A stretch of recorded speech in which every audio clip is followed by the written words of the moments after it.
J. Gabrilio ng Grade 11 ICT. Marlon Navarro, Grade 11 ICT. Banjo Garcia, Grade 11 ICT. Lemarico from Grade 11 ICT.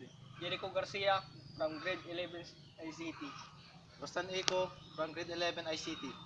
Enriel Panya, Grade 11 ICT. Maria Teresa Espirito, Grade 11 ICT. Pre, ang sarap ng pitang ko, pre. Ha? Sarap Gusto mo ng sa drink?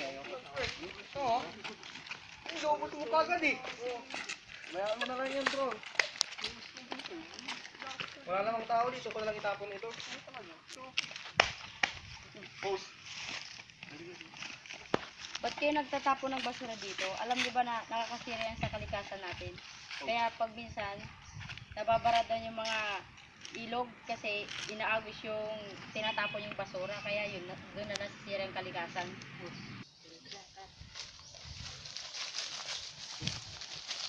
Ito, katulad nito, ang daming punong napuputol.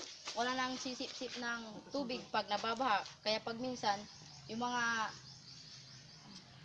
mga punong napuputol, Gaya ng sinabi ni Maria Teresa, mahalaga din yung punol sa ating araw-araw na pamumuhay kasi dito natin kinukuha yung mga hangin na hinihinga natin sa bawat oras na nabubuhay tayo. Pag nauubos yun, nawawalan ng tubig na sumisip-sip ng tubig na nanggagaling sa taas para nagkakaroon ng pagbaha. ang tanong, paano ba pangalagahan ang kalikasan? Simple lang, kung magpuputol ka ng mga punong kahoy, palitan mo naman sila tapos wag mong aabusuhin, dapat may panahon lang nakukuha ka sa kanila. Ay, kaya pala yung ganitong puno. Naputol kasi Wala mga nang basura.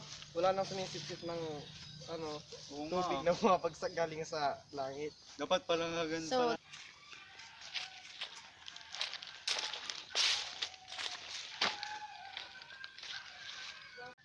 Ngayon, nakita nyo na yung maaaring mangyari sa kalikasan pag hindi ito naiingatan. Di ba masayang mamuhay pagka maayos ang kalikasan? Oo. Sumasang-ayon ako sa iyo kasi naranasan ko na yun dati.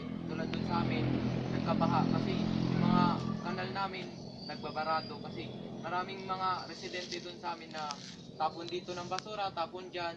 Kaya yun, tapos naisip ko na magtanim ng mga ganito para maiwasan natin yung mga kalamidad na mga ganun. sa bagay. Sa bagay, may punto kayo doon.